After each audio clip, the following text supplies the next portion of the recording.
Announces that warrants of arrest are out for former Congressman Zaldico and several others over the flood control scandal. We also have news on two women linked to Pogos. Alice Guo is fighting to stay at the Pasig City Jail, while Cassandra Leong is on the run, dodging arrest. And this man is also being linked to illegal offshore gaming. Former presidential spokesman Harry Roque, whose passport, as one senator says, will be canceled anytime soon. Speaker siya, si Congressman Zaldico, Committee on Appropriations Chairman. Dun sa relationship na yon, no, nangyari itong mga iba't ibang kontratang ito. Warrant na ito, aarestuhin na sila, ihaharap sa korte at pananagutin sa batas. Ako ang nagsimula nitong lahat. Ako ang magtatapos. President Bongbong Marcos made two important announcements on the progress of the flood control scandal investigations. This afternoon, he says warrants of arrest have been issued against Zaldico and 17 others. This is in connection with the alleged anomalous 289 million peso flood control project in Oriental Mindoro, which the Ombudsman filed before the Sandigan Bayan last Tuesday. Co and his co-accused are facing charges of corruption and malversation of public funds. The President orders the warrants to be enforced immediately with a note that no special treatment will be accorded to the accused. Nais kong i-report na ang Ombudsman formal nang naghain ng kaso laban kina Zaldico at iba pang 17 individual batay sa mga ebidensyang iniakyat ng ICI at saka ng DPWH. Hindi po ito haka-haka, hindi po ito kwento. Ito po ay tunay na ebidensya. At ito po, para hindi ko na babasahin, pero makikita naman ninyo sa phone ninyo, ito yung listahan ng may arrest warrant na. At ang susunod na hakbang, ay wala nang paligoy-ligoy pa, ang ating mga otoridad ay siyempre papatupad na nila itong mga arrest warrant na ito. Aarestuhin na sila, ihaharap sa korte at pananagutin sa batas. Walang special na pagtrato, walang sinasanto. Ako ang nagsimula nitong lahat. Ako ang magtatapos. Kaya't asahan po ninyo na wala pong tigil itong aming ginagawa. At kahit na parang napakatagal ang dumaan na panahon, ako'y nagpapasalamat sa pasensya ng ating mga kababayan. Ngunit nagbunga na ng resulta ang mga pasensya ninyo. Before this, Marcos also announced that Co and his cousin, former Speaker Martin Romualdez, will now be the subject of a formal investigation by the Ombudsman. Recall that Co tagged the President in a 100 billion peso insertion in the 2025 budget alongside Romualdez. Here's the President's statement this morning. Kagaya ng aking nasabi nung nakaraang report ko, ay patuloy ang pagre-report ko sa taong bayan tungkol sa mga kaso at saka sa mga impormasyon na nakukuha natin tungkol sa mga flood control project na hindi maganda.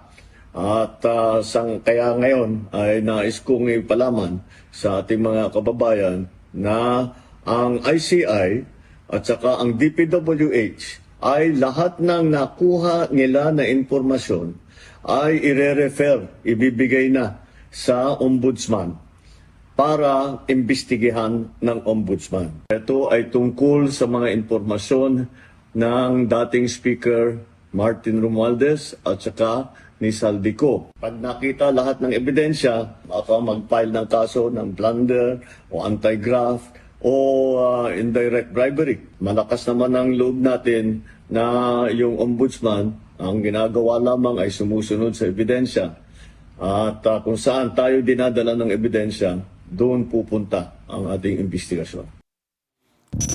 Meantime, the Ombudsman welcomes the issuance of arrest warrants against Zaldico and his co-accused. The Ombudsman echoed the President's order to law enforcement agencies to make the arrests and bring the accused to justice. Earlier this week, the Ombudsman said it will seek the assistance of Interpol or the International Criminal Police Organization to track Co.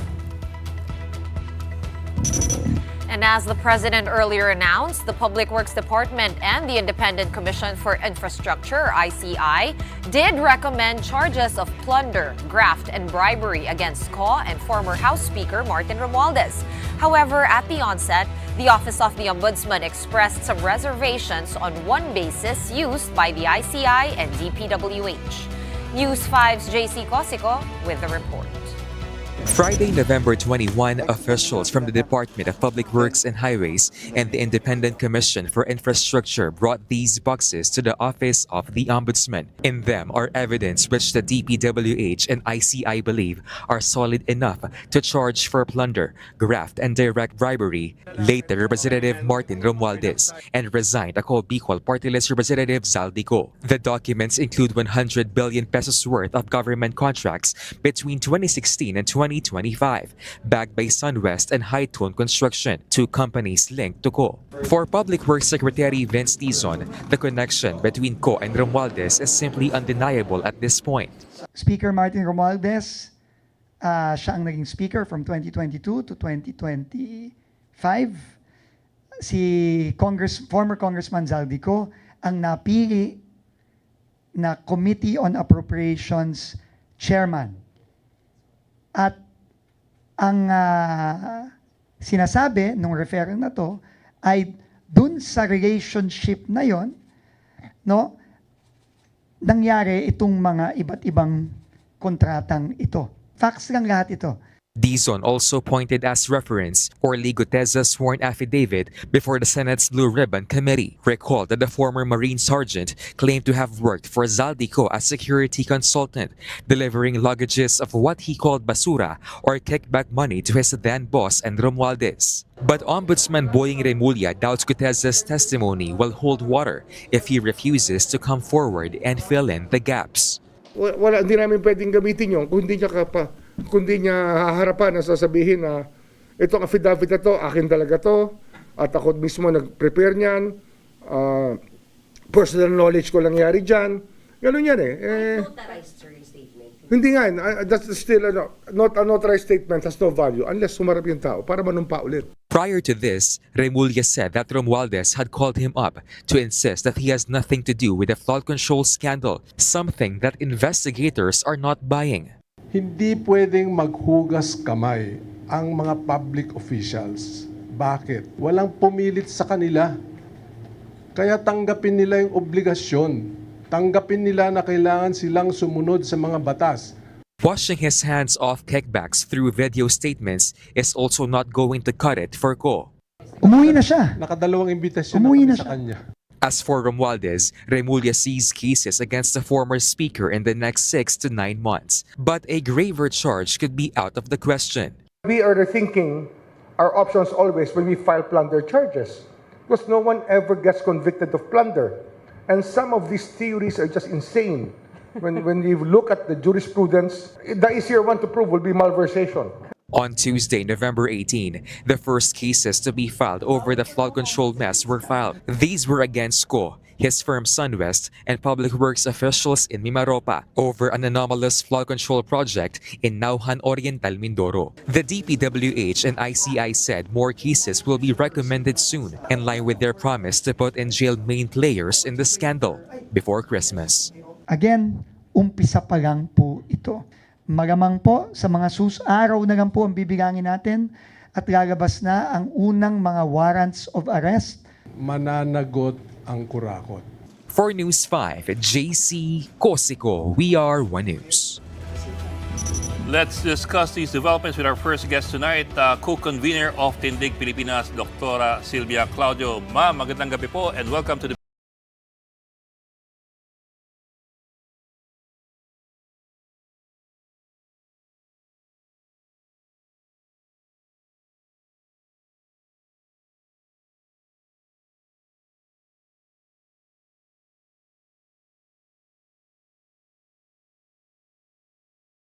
Good evening. Okay. Ma'am, well, announcements of warrant of arrest against Zaldico and the likelihood of charges against the president's cousin. Clearly, the president is making a pitch to the public that number one, he has nothing to do with the scandal, and number two, that he is doing something about it. my question to you is this, does this change anything as far as Tindig Pilipinas is concerned? It doesn't, in the sense that we need to see those arrests made, and we really hope to see the beginning of conviction soon. Although we are happy with the developments nonetheless, we want to be a little harsh these days and say all these developments are because people continue to be angry. But are they angry enough? And also, how far do you want people to be angry? Because there's also, I'm sure you've heard about all the talk about people wanting to go beyond what's in the Constitution.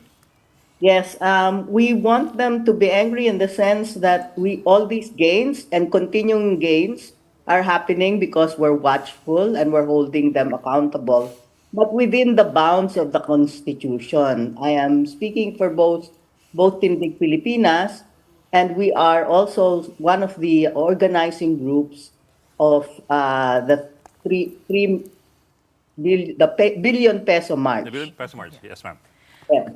Dr. Claudio, with regard to the president making strong words against his own cousin, former Speaker Martin Romualdez, what do you think? Do you think that the cases are strong enough to hold, because we cannot find Orly Guteza right now? There's also talk of him recanting a statement, if Mike Defensor is to be believed.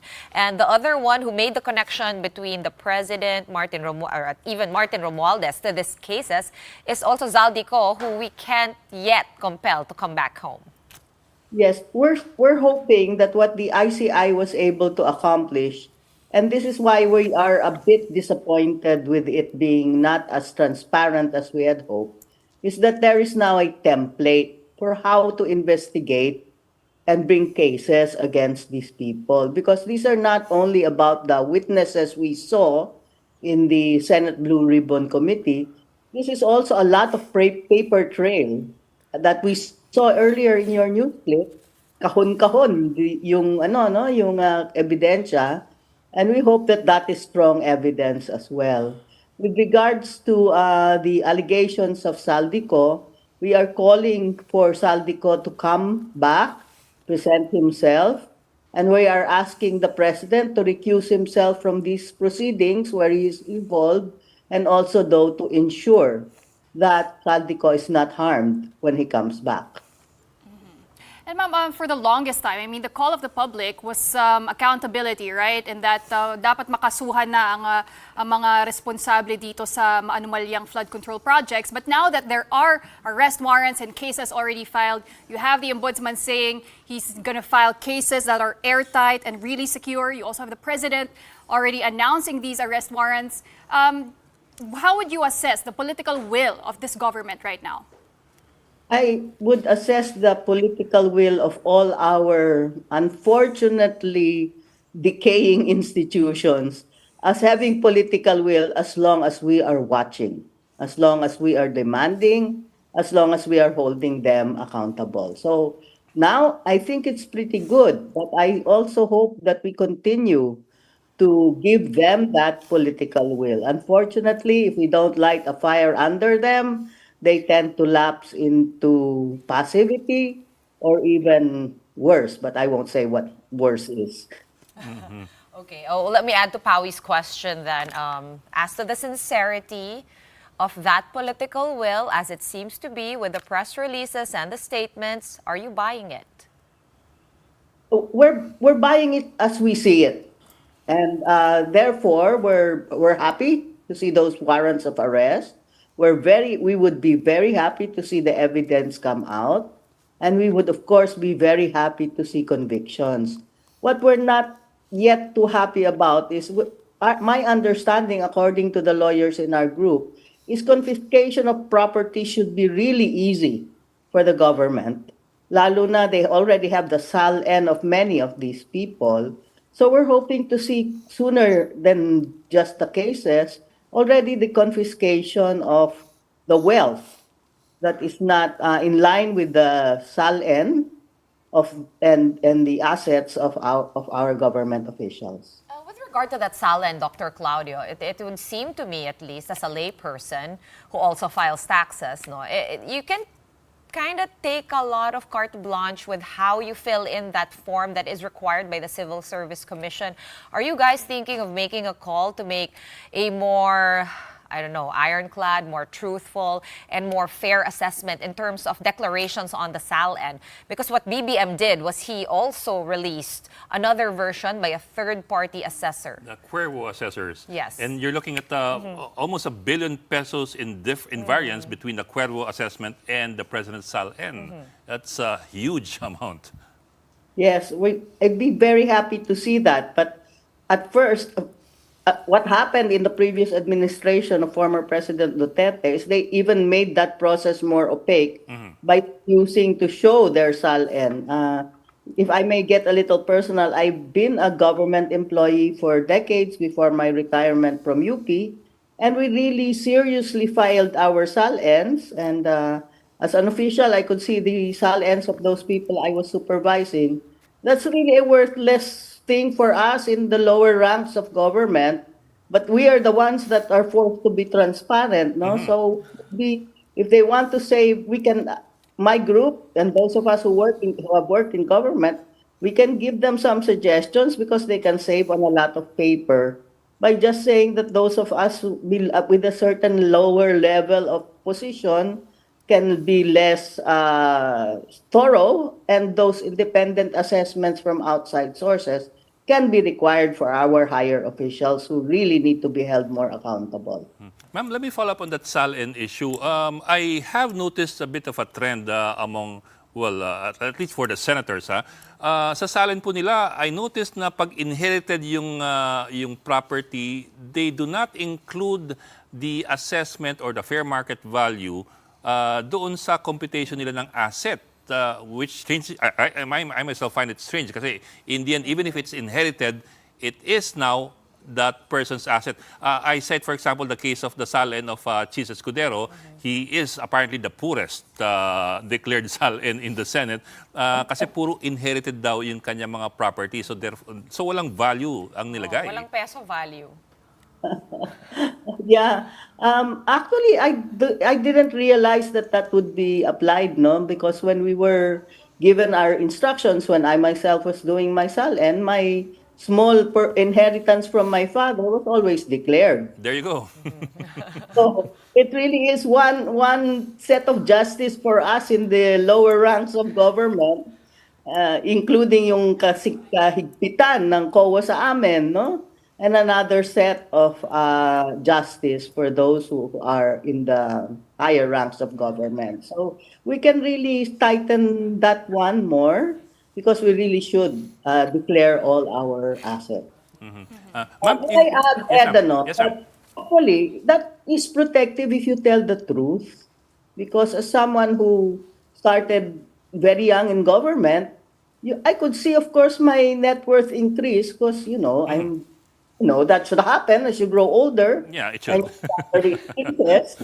So, it's also a protection if you're an honest person. Because then the government can't say, oh, why are you rich suddenly now? Because you can track the increase in wealth. So it isn't just how much I have now, is it in line with my salary Yes, now, ma'am. but also how my lifestyle gets better because it's cumulative. Yes, ma'am. It should be seen as time series data across the years. Yes. And you can see the trend. Yeah, yeah. Ma'am, balik ako dun sa flood control, if I may. Of course, we saw the video statements made by Zaldico, tatlo na sila, or apat na ba? Anyway, you've had already several, implicating, among others, of course, President Bongbong Marcos. But at the same time, earlier this week, si Senator Ping Lacson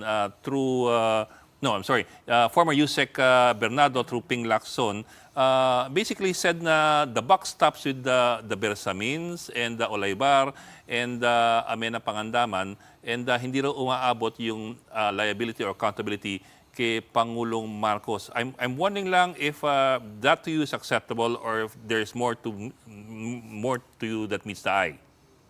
Well, it depends on two things, no? How transparent we are, and as I've mentioned, until we actually see the evidence, because yung sinabi ni Saldico is video evidence, we cannot put too much yet on that until he comes with something clearer. Apo. And the statement of Senator Lacson, although I don't think he's a lying person, we also don't know that. That's just a statement. So we are really calling on government in this process. Let's be transparent. When the cases are being held, we want a nationally televised, open set of trials so the people themselves can look at the evidence and that judge that evidence as well. Finally, aside from talking about how transparent is transparent, we also want to know how accountable is accountable because the president signed the budget. Opo. Right.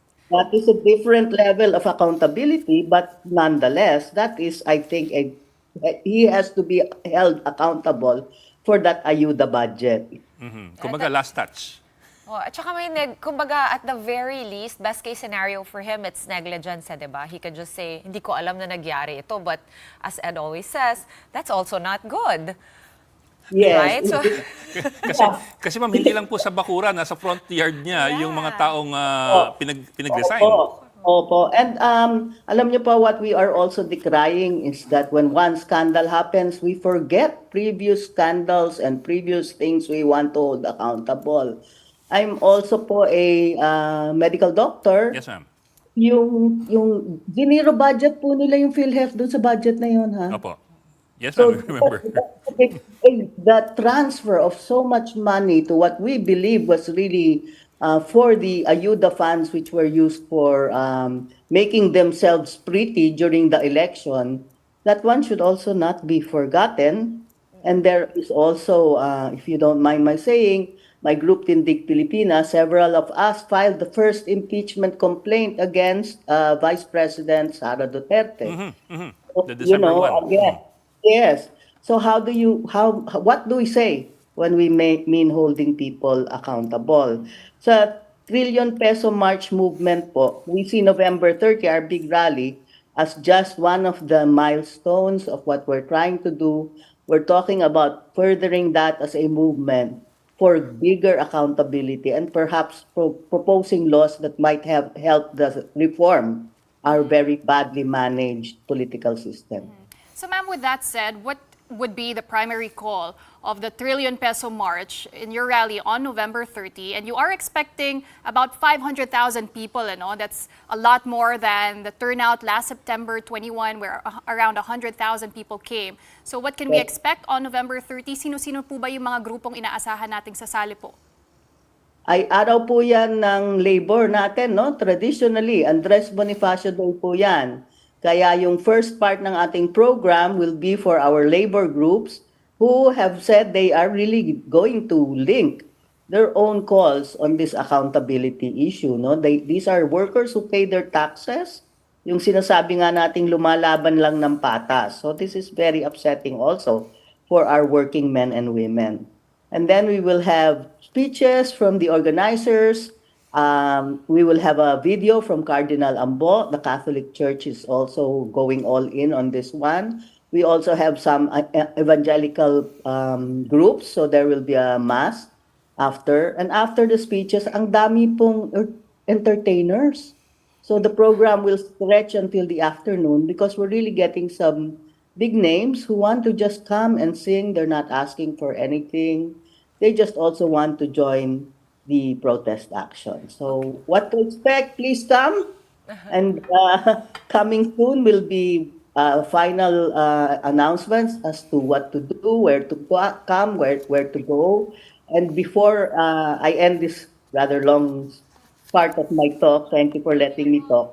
We're calling on people, of course, to watch their ranks, be sure that it will be a peaceful participation on your part.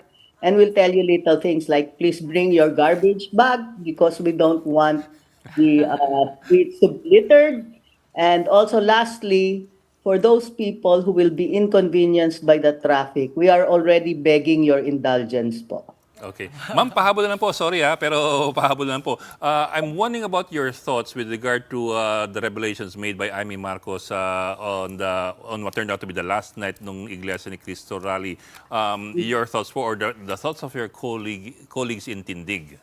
I'm sorry I sound a bit like I'm too pleased with my credentials, but I also have a PhD in Psikologiyang Yes, Filipino. ma'am.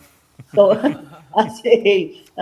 as someone who looks at our culture, ano po, I was really amazed because that's not a political speech as we knew it. That was a soap opera speech. I wonder if someone from the entertainment industry wrote that speech rather than our usual script writers. And for a while, I was a bit worried that it might touch a vein. No, to be honest, we are afraid of the destabilization that you talked about earlier. And when the appeals are very emotional, and they reached the point where she was actually telling people that the president was no longer fit to lead. Opo. Opo. So that was a very a charge that was almost leading to, I don't know, some insurrection. I don't know what term, but it turns out po na I learned something about our Filipino values because we've been monitoring as you have as well. It looks like Filipinos don't like it when we betray our family. So it might have been a nice letter to give to your brother if that was sincere, but it wasn't a great move to read it in front of 100,000 people in Luneta. So apparently, it's not gaining too much traction.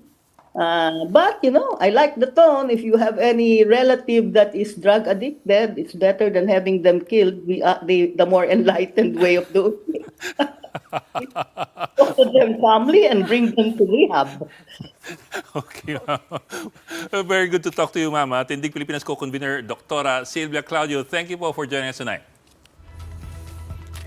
Right now, in other news, a day after former Bamban Mayor Alice Guo was convicted over human trafficking charges, Cassandra Leong, who is also charged with the same case, is said to have slipped from detention and is now at large. Senator Win Gatchalian revealed during today's deliberations on the Justice Department's budget that Ong has been released from the Women's Correctional in Mandaluyong. Gatchalian said this happened during the transition between the 19th and 20th Congress. Senator Risa Ontiveros said she was surprised and alarmed by the information. Na-detain ho siya sa House, and then because of the transition from the 19th Congress to the 20th Congress, pinalabas siya sa detention. At that point, wala pang kaso. No? So ngayon ho, mayroon ng kaso, the same, qualified human trafficking. Unfortunately, because nung nakalabas siya, tsaka lang na-filing kaso, at large siya ngayon. No? Wow. So paano na po magiging katulad ba sa sitwasyon ng gobyerno kay Harry Roque na hindi present yung tao para humarap sa proseso? Paano pong mangyayari ngayon, Mr. Chair, kay Cassandra Leong? Gatchalian said that a warrant of arrest for Ong has been issued and the DOJ has already begun the process of canceling Ong's passport. It can be recalled that Ong had attempted to flee the country at the height of the Pogo investigations alongside Guo. Ong is one of the incorporators of the raided Pogo firm Lucky South 99 in Porac, Pampanga.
ICC will deliver its ruling on former President Duterte's appeal for interim release next week.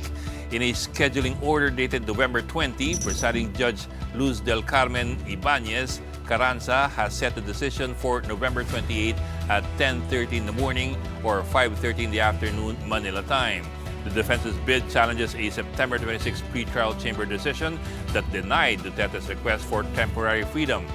The judgment will be issued under the Rome Statute and the ICC procedural rules, with notices circulated to the opposition, defense, and the counsel of Duterte's alleged victims. The former president has been detained in the Netherlands since March this year. Duterte is being accused of crimes against humanity over his administration's bloody war on drugs. And what a week it has been for the Philippines, particularly the flood control probe.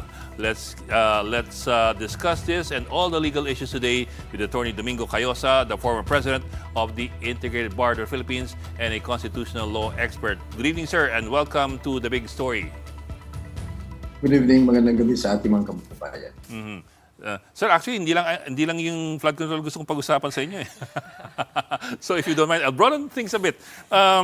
All this talk of reset, I'm sure you've been hearing it around as well, reset, RevGov, and all that. All these are not contemplated in the Constitution of 1987. But when people talk about it and push these ideas, is there any liability there? Any legal liabilities? Well, if they just keep on talking without acting under talk, I don't see any legal liability. But you're correct. Reset, caretaker government, military, civilian junta has no place in the Constitution. As a matter of fact, if they act on that, it could be criminal in nature. There's a special law that punishes coup d'etat, because that's what they're about, coup d'etat, or the revised penal code punishes rebellion or insurrection. As well, sir, sedition. I forget what article it is in the revised penal code on sedition and inciting to sedition, which has been very generously used against all other groups from the left. But now apparently it's not so much used on groups from the right. So where do you draw the line? Where is the line drawn? When is it inciting to sedition, and when is it free speech? For example, sir, some people call for the resignations of officials, which I suppose is free speech. But when does it cross the line into something like inciting to sedition? It becomes inciting to sedition if you call for agencies of government or for the people to rise up tumultuously. Using illegal means of violence. So that's the big difference. Itong resign, you leave it, the panawagan for resignation is part of free speech, and you leave it to the public concern whether or not he will follow your advice or your request or your demand. So ang laki ng diferensya. It is the call for people to rise up tumultuously to prevent government from doing its job or to dismember the republic or to remove government officials in their post using illegal means. Okay, I remember kasi, and I'm going to refer to you, Ed, on this because I heard it on your show, Storycon. You were talking to the NBI director. Ang sinabi ni NBI director hindi siya inciting, kailangan may kaakibat na aksyon. Yung ba yung sinasabi ninyong rise up tumultuously in layman's terms? Kumbaga dapat. Yes. The call should be to rise up tumultuously. The call to resign does not involve any violence. So it's not sedition. It's not inciting to sedition. Tumultuously is chaotically, di ba? Magulo. Can we give an example na lang, attorney, para maintindihan talaga namin and we're not mincing words yes, sir, anymore? Kasi English yun eh. Well, for example, if the speech is for calling on the armed forces to stage a violent overthrow of government, or to a mob and say, lusubin natin ang Malacanang, sunugin natin yan hanggat hindi mapatalsik yung mga nakatira diyan. Yan, mga ganyan, inciting to sedition. O kaya, pigilan natin ang gobyerno, sabotahin natin ang gobyerno. So it's a public call for those kinds of illegal and usually violent means. that is what makes it inciting to sedition. The other thing also is the person calling for it, there should be a semblance of capacity. Hindi naman, for example, isang musmus na bata magsasabi niyan, wala namang iniwala. So, dapat meron ding connection dun sa crowd o dun sa addressing ng kanyang panawagan. Sir, pasingit lang ha. Pero sir, paano if it's a call for a withdrawal of support by the military, which has been bandied around a lot, withdrawal support versus the typical coup d'etat which is penalized by a special law? Well, that's yung terminology of withdrawal of support is yung malusot yan ng mga abogado so that it is in between coup d'etat and sedition. But I think if you involve the military, that would be more in the shade of a coup d'etat.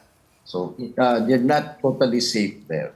When you ask the military to withdraw support so that somebody else will take over, which is not the legal process, that's coup d'etat. As a matter of fact, asking people or inciting to a coup d'etat is also punished by that special law.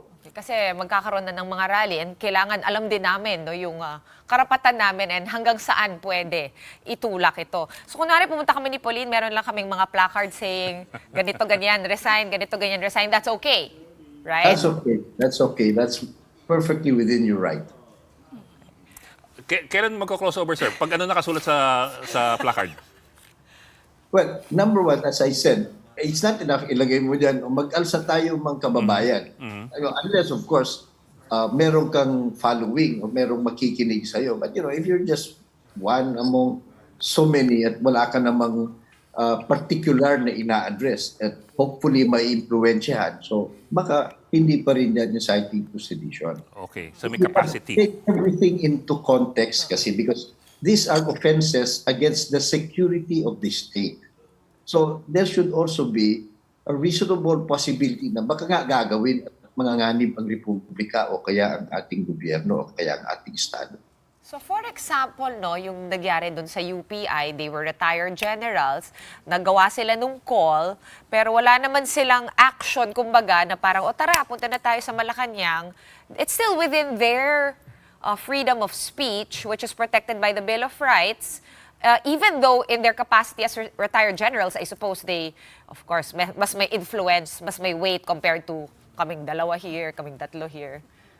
Would that be correct, Attorney? Yeah, you make a good point because when you're talking to the armed forces or to the law enforcement agencies or the security agencies, you become more credible or more capable or it's more possible if you come from the ranks and, you're no less than a general. But maingat din sila sa kanilang pananalita. Wala naman silang tiyahang panawagan na, ipabagsakin natin ng gobyerno, palitan yung diba? Hindi, resign ang sinasabi nila. So maingat, alam nila ito, kaya maingat din sila. Okay, we're just asking because na-cancel yung day 3 nila. Hindi sila nabigyan ng permit because of supposedly seditious statements that were made. But I think, yeah. Baka makancel ang pension din malaking bagay rin yun. Malaking bagay rin yun. Aray, masakit yun. All right, Attorney, but as promised, we have lots of questions for you. Perhaps the biggest headline today was that arrest warrants have finally been issued against Zaldico and 17 others. But what's next? What mechanisms are there for the government to bring Zaldico back home? Well, all the law enforcement agencies of government will be compelled to execute that warrant or to serve that warrant. But we all know he's abroad and hiding. So most probably, the Republic of the Philippines and our law enforcement agencies will request the Interpol to assist them in serving the warrant. They will also alert our consular officials so that they can make representations in the countries where he is suspected to be to help give information and help in the arrest. Maaari naman gawin yan. At dapat yan ang ginagawa nila. From the beginning, this was what the first step that they were asking for, di ba? Wala pa nga arrest warrant, paano natin siya papauwiin? The trigger. So, simula dito, since meron ng arrest warrant, does it follow, Attorney Igon, na pwede nang pakansela yung passport, pwede nang sumulat sa Interpol at humingi ng tulong nila? Well, iba yung warrant of arrest. Hindi naman yan requirement for the cancellation of passport. But the prosecution has to file a motion with the court because it will be the court that will give the orders. No? So ika-cancel yung passport. Once the passport is canceled, to undocumented alien siya. So even under the internal rules of any country where he is found, ang kanilang duty is to deport. And most national laws naman would say that if a foreigner is undocumented, he is deported back to his home country. That will, mas mabilis din yan. Dapat ginagawa yan sabay-sabay. Meron pa yung hindi pa natin nakikita is the prosecution requesting for preliminary remedies under the rules of the Sandigan Bayan para ma-attach na yung mga kayamanan nila, ari-arian nila na maaring managot in case they are adjudged guilty by the court. Hindi pa natin nakikita yan. Pwede yan eh. Kasi importante yan kasi baka na naman may spirit away, may tago o may transfer ang kanilang mga assets na pwedeng panggagalingan ng pagpalit o kaya pagsoli nung ninakaw nila. But here's the thing, Attorney, no? You have ex-Congressman Zaldico refusing to come back home because of threats, alleged threats to his life. And last night we spoke to his legal counsel, Attorney Rondain, and he said there are possibly two conditions that would make him come back. And that one is petition to bail, to post bail, and second is house arrest. Are these fair asks, and should the courts even consider those petitions of the accused? Well, unfortunately for Mr. Ko, the excuse of you have death threats or you face security risk or is not enough ground to defy a warrant of arrest or to be a fugitive from justice. You leave that to the law enforcement agencies. And the second point, house arrest, they may request for that. It's not a right. And considering the circumstances, it will be very difficult for the court and the defense to justify a house arrest. Kasi, that will be yung parang unequal protection of the laws. Dahil congressman ba siya? Dahil ba mayaman siya? Kaya house arrest. What's the basis for the house arrest? So I think they will attempt to do that. As a matter of fact, I suspect they will try to delay everything by questioning all kinds of technicalities. And that's why it's important for you, the media, and us, the Filipino people, to watch the judiciary. Because the ball is now in the hands of the judiciary. And unfortunately, over the past so many years, judiciary has become a problem, part of the problem in this graft and corruption. Ang daming nakalusot sa judiciary dito sa mga malalaking kaso na nakaraan. So I don't know. I hope they do better this time. It is good that they issued the warrant of arrest quite, very quickly compared to the past. That was quite fast. Attorney, last question. What if, we're not sure, but what if my second citizenship si Zaldico? Will that totally negate this whole cancellation of passport thing? Or will the Interpol help be enough to compel him to come back? Yeah, the Interpol will still do that, regardless of whether or not we have an extradition treaty with the country where he is in, or whether or not he has a dual citizenship. Meron pa ring treaty obligation ang Interpol to help our local enforcement agencies, especially so that a warrant of arrest has been duly issued after due process by a competent court in our jurisdiction. Sir, sorry last question. Pahabol na lang. Okay. I haven't read the charge sheet, pero I understand that the charges against Zaldico involve malversation and violation of the anti-graft law. What exactly are we looking for in terms of what the prosecution has to prove? I asked that kasi batuhan kalawat kanan eh. Tumanggap na ng pera yung isa, ganito raw kalaki yung binibigay, and so on down the line. So far, it's a lot of testimonial evidence, plus perhaps photos of maletas. And we don't even know what's inside. So in the end, what are we looking at and what are we looking for? Anong tatayo sa korte? The same goes with whatever charges they might file against Martin Romualdez. What are we looking for and what do they intend to file? Well, in the case of Zaldico, it is very important, Ed, to explain and clarify that the charge only pertains to only one case, one Nauhan. where I think his company was involved. Sunwest, So, opo. ghost project, unfinished project. So the evidence is practically intact. Okay. May nabayaran mo, di naman natapos. This is not the huge, grand conspiracy of so many government officials and politicians and contractors stealing from us. Budget pa lang, ninanakaw na nila. Hindi pa pinag-uusapan yung project. Itong Yes, sir. unang kaso kay congressman ko, former congressman ko, is only with respect to one project. So, the elements of either graft and corruption, malversation, are pretty simple, revised penal code. Unlike plunder, where simple lang yung batas, pero pagdating sa judiciary in the past, ang daming mga dinagdag na mga requirements na halos hindi ka na makakonvict ng plunder. Kasi nga, big time mandarambong mga ito eh. So they had all the money to influence everybody else. So maganda, I think it is a good tactic for DOJ or for DPWH or the Ombudsman to choose the simpler cases na kompleto na, kumbaga airtight yung kanilang ebidensya. So we should not worry. We should welcome this. Anyway, there are so many hundreds or thousands of projects where mga ito sangkot din eh. Not to mention the grand conspiracy of insertion. So maganda na meron ng warrant of arrest sa isa, napakarami pa namang ibang parating. Yun din ang as they develop and get more people to squeal to save their necks, edi maganda. But this is Yes, a good sir.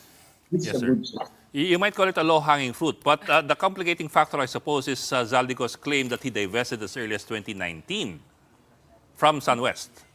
Yes, they all do that. But Yes, sir, they do. a concept, there's a concept in law, yung piercing the corporate veil.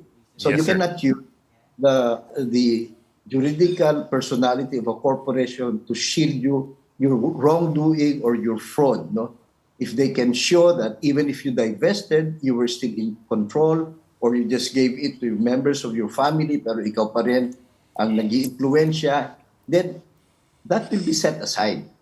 So, and then the courts and prosecution has done that in many other cases. I hope this time, pakikinggan ng court yan. At I hope this time, that's why it's very important that they should start freezing or attaching the assets of Mr. Ko. Otherwise, you know, logic would say, survivor would say, he'll use all of this stolen money to influence everybody else. Yes, sir. I really need to stop asking questions. I'm being threatened already. Attorney Egon Queosa, maraming salamat for joining us tonight.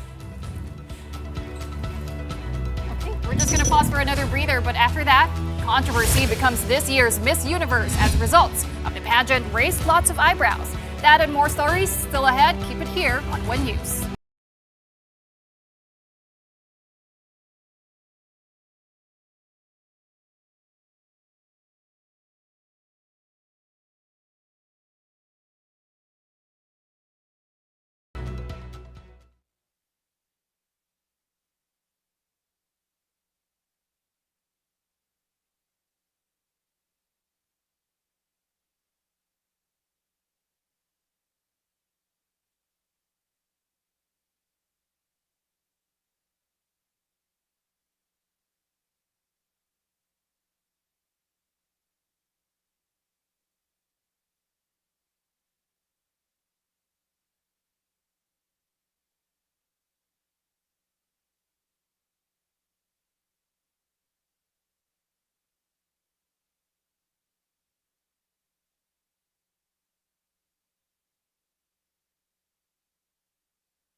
It was President Bongbong Marcos' turn to cause a stir through a video posted to social media when he name-dropped his cousin, former Speaker Martin Romualdez, and suggested cases might be filed against him in relation to the flood control investigation. But at a forum organized by the Strat-based Institute on the same day, Ombudsman Boying Remulla says he still has to review the evidence submitted by the DPWH and ICI to determine if there's a case there. We just have to be patient with the process because we cannot violate rights to people.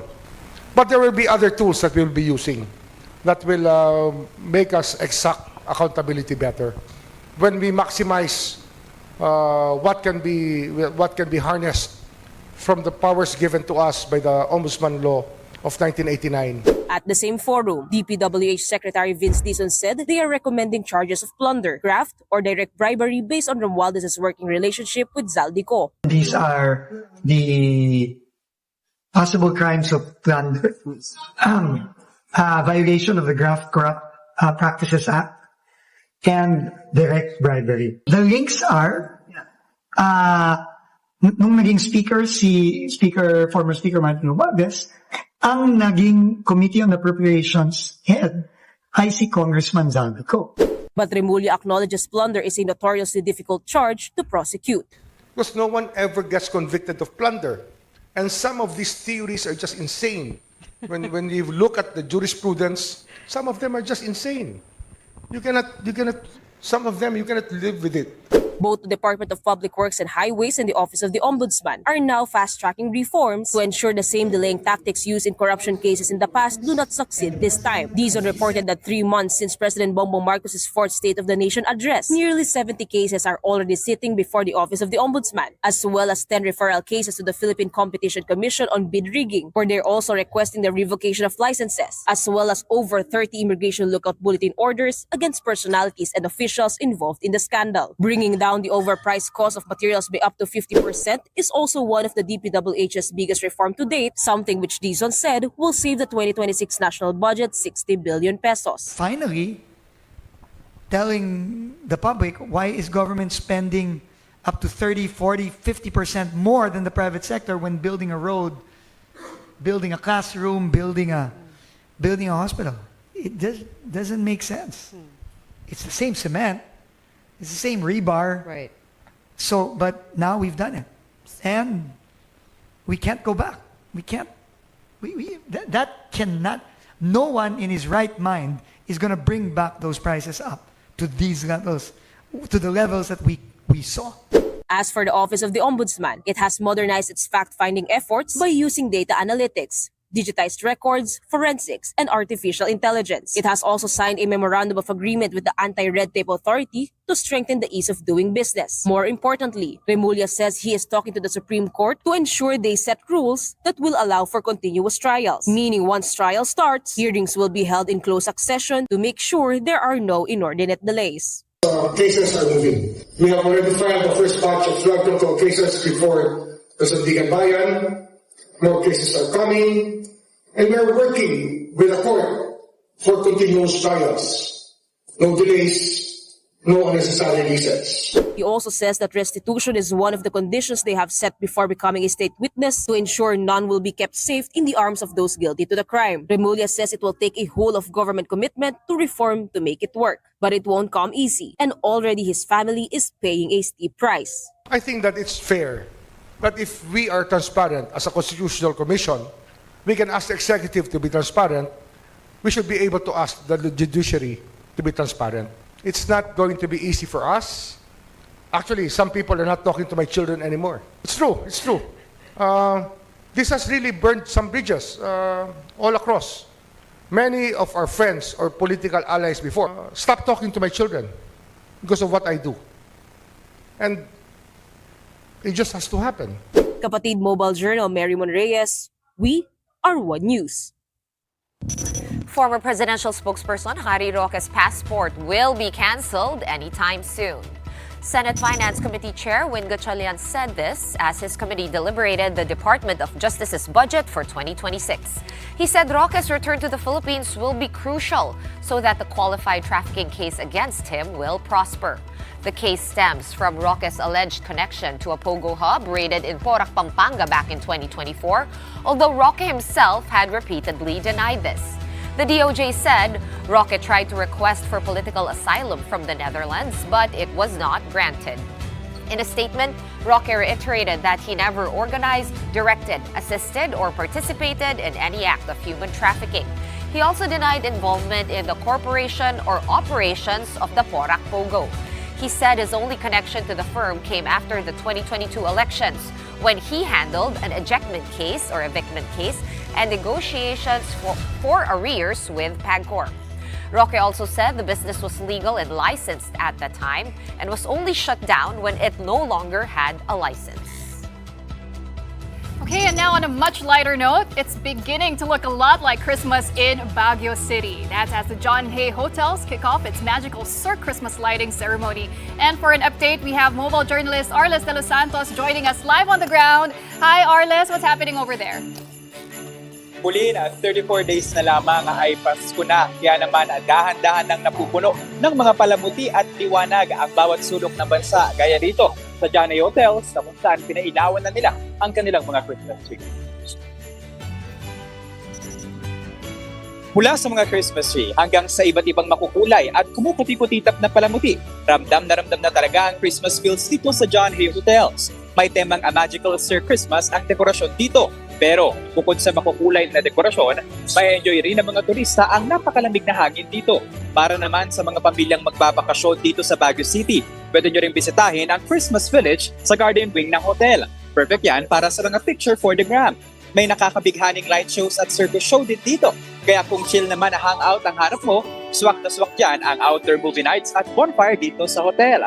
Sa Forest Wing naman, sa kabilang bahagi, matutunghayan ang holiday harmonies at acoustic nights. Pwede rin makipag-interact sa Elves ni Santa. At syempre, hindi mawawala ang tradisyon ng Misa de Gallo at Misa de Año Nuevo. Ayon kay Land to Lifestyle Venture President and CEO Erickson Manzano, simula na rin ito ng pagkinang ng Baguio, hindi lamang bilang summer capital of the Philippines, kundi bilang Christmas capital ng bansa. Huli na totoo nga na it's starting or beginning to look a lot like Christmas. Kaya naman sa ating mga kapatid na naghahanap ng Christmas destination para sa paparating na holiday, bukas na ito mula ngayong gabi hanggang sa January 15, 2026. Huli. Ayan, napakaganda. Thank you so much, Arles, for that report. That was mobile journalist Arles de los Santos reporting live from Baguio City. Right now, before we go, Miss Universe Philippines.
Alex and Cheska Liton Calao. Hi guys! Happy weekend. Friday! I know! May gymnastics ba kayo? Yun lang yung napanood ko kanina. Oo naman. Dahil we only had 4 games in the NBA today. We also have a triple header in the Spikers turf. And as you said, gymnastics. Ito si Carl Eldrew. Yes! Na-interview, di ba, Pauline, naalala ko, in-interview namin before to eh. Tapos sabi, mas magaling pa daw siya kay Carlos. It's possible, no? Kasi parang 4 events siya nag-finals. Pati siya talaga yung kumbaga sabi nila, di ba si Carlos kasi, before